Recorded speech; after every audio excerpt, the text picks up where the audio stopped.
নমস্কার বন্ধুরা, অনলাইনে মিশো অ্যাপে দেখলাম যে 4টে লেবু গাছ এর দাম মোটে 100 টাকা।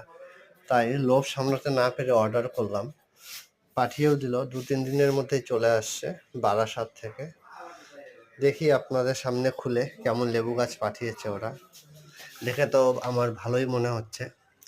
দেখুন কি সুন্দর প্যাক করে পাঠিয়েছে। লেবু গাছগুলো ছোট হলে কি হবে, আমি খুলে দেখলাম ভেতরে মূলগুলো খুব ভালোই আছে। গুটি কলম থেকে তৈরি করা এ সকল গাছগুলো মোটামুটি 2 থেকে 3 বছরের মধ্যেই ফলন দিয়ে দেয় ভালো। ছোট গাছে ফলন নেওয়া যাবে না, গাছটাকে বড় হতে দিন। কিছুদিন এই গাছগুলোকে আমি আমার পরিবেশে রাখবো অল্প অল্প করে জল দিয়ে। তারপরে মোটামুটি 7 দিন পরে মাটির টবে লাগাবো। গাছ অবশ্যই মাটির টবেই লাগাবেন। লেবু গাছের গোড়া পচে গিয়ে গাছ মরে যাওয়ার ভয় থাকে। মাটির টবে লাগালে যতই খুশি আপনি জল দেন না কেন, মাটির টবে প্রচুর ছিদ্র থাকায় জলগুলি বাইরে বেরিয়ে যায়। এবং ঝুরঝুরে মাটিতেই অবশ্যই গাছ লাগাবেন। সকল গাছ নরম ঝুরঝুরে মাটিতে লাগাবেন, তাহলে শিকড়গুলো ভালো করে বড় হওয়ার সুযোগ পায়।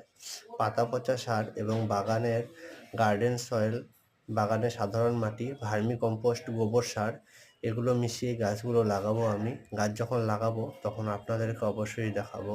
2-3 দিন পরে মাটির টবে আমি এই গাছগুলোকে লাগাবো। লেবু গাছ একটি খুবই ভালো গাছ এবং ফলনও খুব ভালো হয়। লেবু গাছে খুব বেশি যত্নের প্রয়োজন হয় না, তবে মাঝে মধ্যে মাটিতে হিউমাস হিউমিক অ্যাসিড অথবা ট্রাইকোডার্মা ভিরিডি ছত্রাকনাশকটি যদি দেওয়া যায় তাহলে গাছে ভালো রেজাল্ট পাওয়া যায়। মাটিটি অবশ্যই জৈবিক হতে হবে, সেদিকে অবশ্যই খেয়াল রাখবেন।